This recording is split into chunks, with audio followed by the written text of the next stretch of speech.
Hello and welcome back to 365 Days with mxmtoon. I'm Maia, a singer, songwriter, video maker, Oakland native, and a women's rights advocate. I'm also a big fan of history. I love untold stories, gross facts, hidden secrets, anything weird, dark, and funky from the past. So each day I'm going to share a few of my favorite deep cuts with you.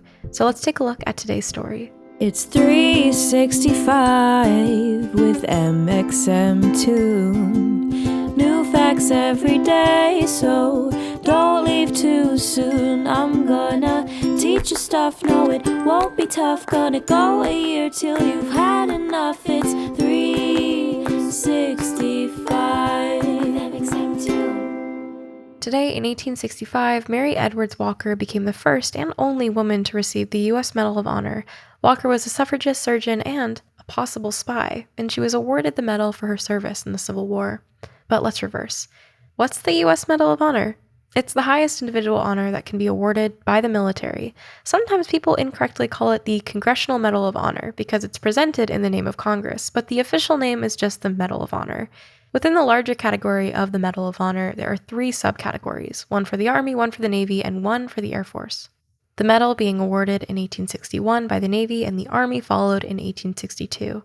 The Medal of Honor is the oldest form of decoration in the armed forces.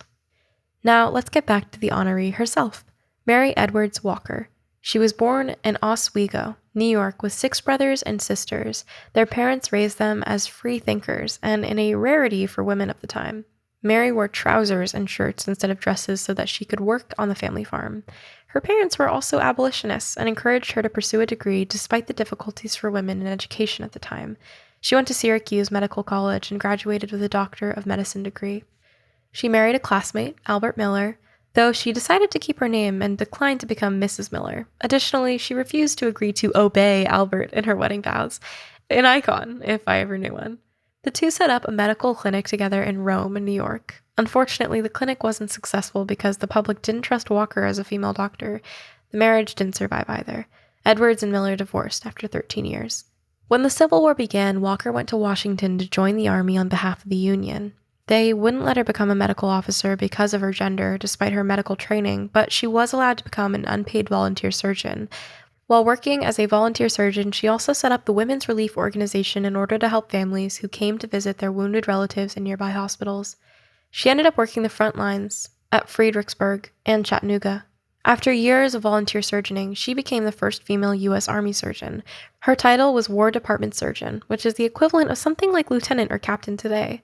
During her service, she regularly crossed enemy lines to treat civilians, and in 1864 she was arrested by the Confederate Army for suspected spying.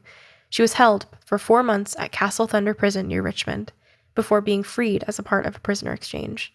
After her release, she went back to work as the medical doctor at a hospital for women prisoners in Kentucky. While at Castle Thunder, she began to suffer from muscular atrophy, and after the war, she was awarded a disability pension. 2 major generals, Sherman and Thomas, recommended her for the Medal of Honor, and President Andrew Johnson awarded her with the medal today in 1865. It was monumental, not only because she was a woman, but also because she was still technically a civilian and not an Army officer. Unfortunately, that civilian status caused the award to be rescinded in 1917, and it wasn't reinstated until after her death in 1977. True to her nonconformist roots, Mary didn't part with the medal easily. In fact, she refused to return it. She liked to wear the medal with a top hat and a bow tie. Mary suffered harassment for her entire life for her profession and her way of dressing.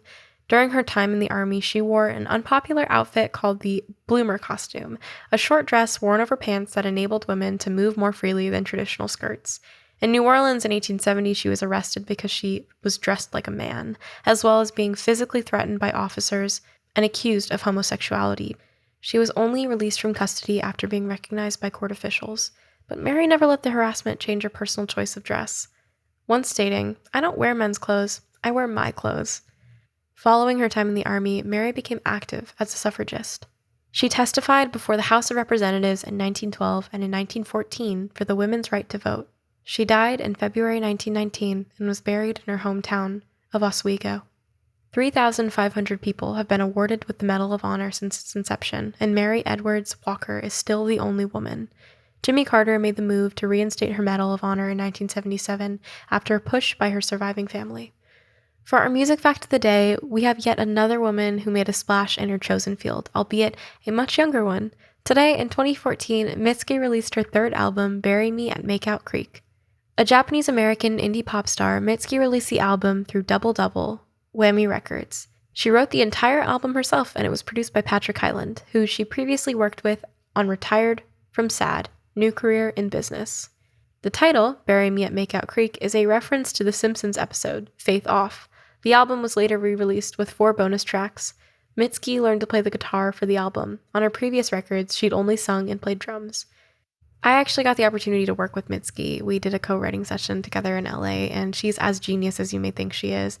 Her lyrics are incredible, and the thought process that goes behind the stuff that she makes is also amazing. I was really nervous to work with her because I'm quite intimidated by anybody who's inside the music field, although I am also inside the music field. But Mitski's been a huge inspiration to me as somebody who has been navigating the music industry as a Hapa artist, being half Asian and half white. And so watching her journey has been incredible.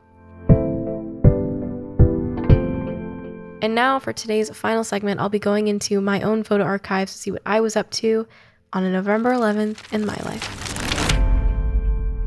I got a DM on November 11th, 2016 from somebody on SoundCloud.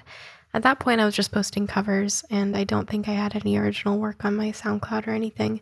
But some guy named Eric, I have a friend named Eric now, but it wasn't him. This is someone named Eric, spelled E-R-I-C.